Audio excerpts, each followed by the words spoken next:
West Show Tyler's back with the retro reviews with TNA Bound for Glory 2006. I gotta say, I say it a lot of times, this is one of the best pay-per-views in TNA did in 2006. But, regardless, so the next 2 weeks, Halloween Havoc reviews, 91 and 99. Yeah, 91, Chamber of Horrors, oh god. But that's next week. Spoilers. And by the way, why was that whole, late breaking news thing that's gonna happen? Well, it's time to deactivate the World Classic Heavyweight Championship. Yeah. But more of that Sunday before I do my Showdown Legends of Wrestling review. Because Saturday I'll do the Wrestling Storms or Fires. But moving on. Okay. October 22nd at the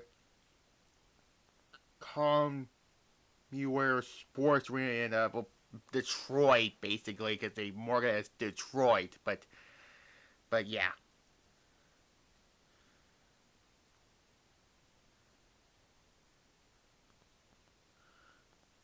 So there's basically that.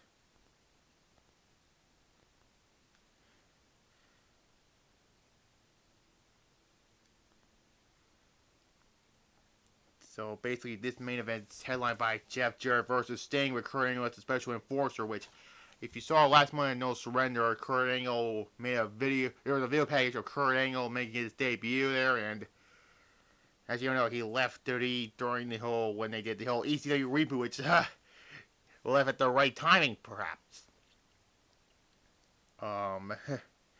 And he started his first feud with Samoa Joe, where he headbutted him, and that led to the match at Genesis, the following pay-per-view, which maybe sometime next year, because my hands are already tied with the Survivor Series reviews, and the last one will be the December reviews. So we'll talk about that probably. I don't know. So yeah, and this basically the end of Jeff Jarrett's world title reign of terror. We'll get to that. But more on that. We get to the end. There's that. So we kick off with the Kevin Nash X Division Gauntlet Battle Royal. It's basically like a Royal Rumble, but the last two remaining, they have a one-on-one match. Yeah, it's basically that.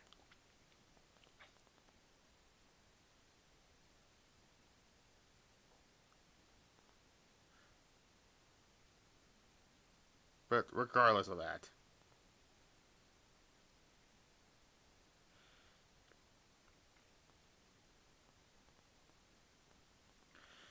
So, I'll talk about the participants in this match because every Royal Rumble I do, I always do like the participants, which stay tuned for my Royal Rumble reviews in January. Well, there'll be 3, and there'll be 2 plenarily, whatever that were, 2 normal retro reviews there. I won't tell you what the other ones are. I won't tell you what the Rumbles will be yet. So yeah, Austin Starr, who was Austin Aries, entering number 1, he won the whole thing. But yeah, the other one was Sanjay. He was the first man eliminated, and it was Maverick Mag, aka Shawn Michaels' cousin. And then Jay Lethal was basically the runner-up in this match. A1 was, yeah, he was basically, yeah, he was a nobody in there. Then Saki, which I'm not going into the whole controversy with his one-legged thing, but so there's that. Then Kazarian and Saralda, which nobody remember who she got eliminated by A1, and he gets eliminated for Megan Kazarian, and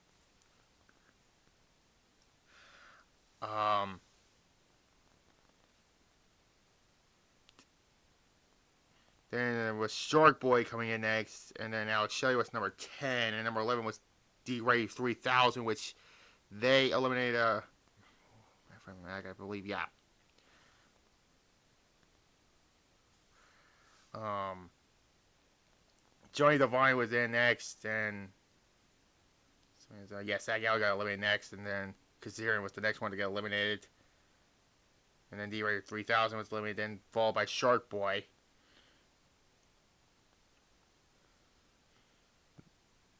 Then it was Eli Skipper coming in. And then, what was the knife? Yeah. The next one is Short Sleeve Samson, which Mark Johnson, which is which is kind of funny, which he gets eliminated later on, and by Eli Skipper.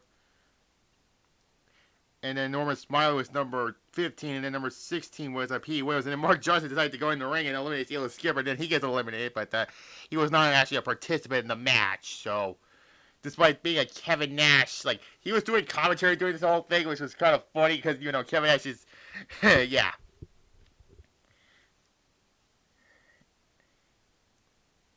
And then Norman Smiley was eliminated by, also got eliminated by, but again, he was not a participant in the match, so who knows there. And then Pete Williams was eliminated by Alex Shelley, and then no, wait.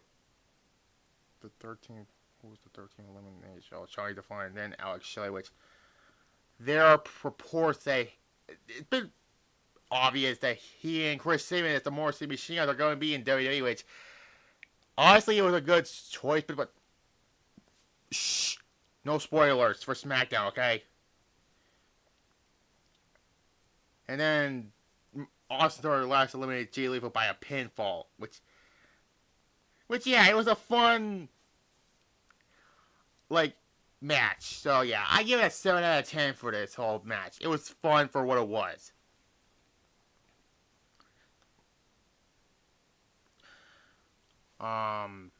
There's that. Then we get this fatal 4-way tag team match, basically. Team 3D, which is Brother Ray, Brother Devon, aka Bubba Ray and Devon, but they can't announce them as that because copyright infringement. Defeat America's Most Wanted, which this was during their last months rather. The James Gang, which is the New Age Outlaws, but again, they can't be called that. Then they'll later become the Voodoo King Mafia. Get it? Vincent Kennedy McMahon. That was a weird storyline. And the Naturals. This was just a way to get Team 3 back into the tag scene, which, if you know, they're the current tag team champions. But yeah. It was okay. It was a 6 out of 10, It was fine. Way to get them in there.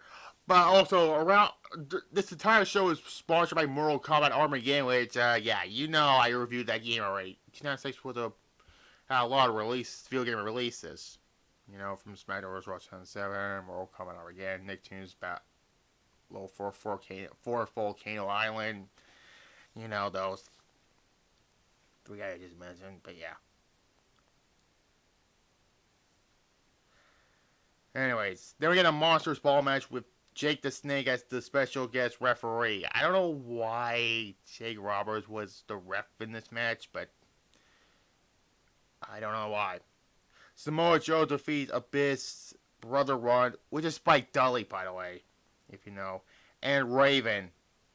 Yeah, this is just a way to get Samoa Joe to get into this match with Kurt Angle at the Fallen Period Genesis, which I won't tell you what the month that review will be, because it will be in 2025 next year.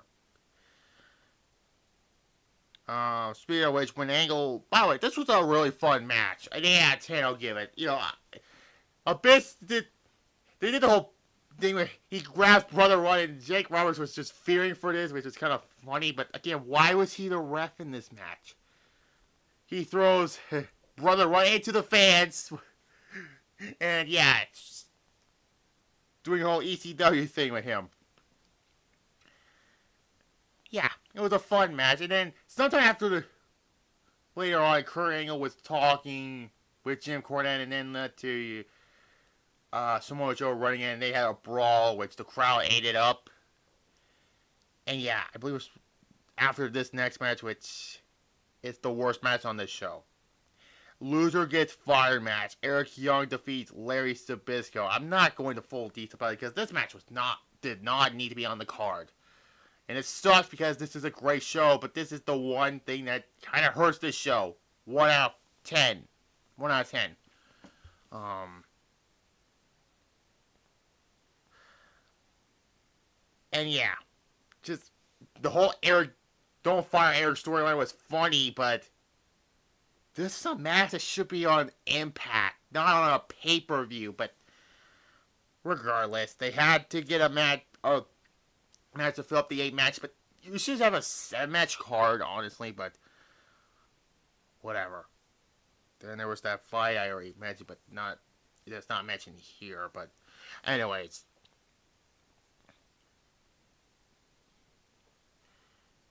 And then next time is for the TNA X Division Championship. Chris Sabin defeats Senshi. Again, no spoilers on SmackDown, because we all know the rumor to win the X Division. Chris Sabin defeats Senshi to win the X Division Championship. This will lead to the heel turn afterwards, where Sabin was in that fight for the right thing. Some of those TNA stipulated matches were kind of stupid, like Fight for the Right and Feast or Fire, which more on that when I talk about Final Resolution 2009 on this channel. Also, but regardless, this was better than their No Surrender match. 8.5 I'll give this match. Sabin won by a roll-up. Hey, it's better than 1,000 interferences, and there's that. But then again, who cares about that?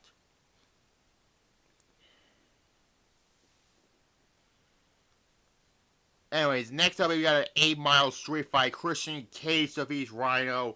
It's a continuation of the feud from No Surrender to this. This match started in the parking lot of the arena, and they fight all the way to the arena, which I kind of like the whole concept like this. They had like the lighting things, like they're giving really. They're not real things, but yeah. And Christian won this match, which is kind of like fine for what it was, but it was a fun match regardless. Christian won by burying Rhino on top and then hit him with a chair, and that's how he won the match, I believe. I don't know. But yeah. The 8-mile street fight was kind of fun, really. You know, any hardcore type match I actually liked. So there's that. A 8 out of 10, I'll give it. And yeah, fun match. Then we got a 6 sides of steel match, a steel cage match, really, for the NWA/TNA World Tag Team Champions.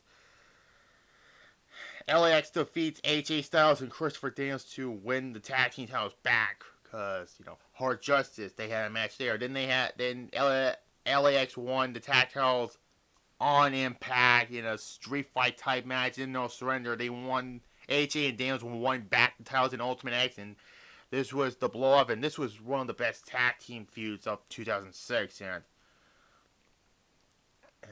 yeah, great.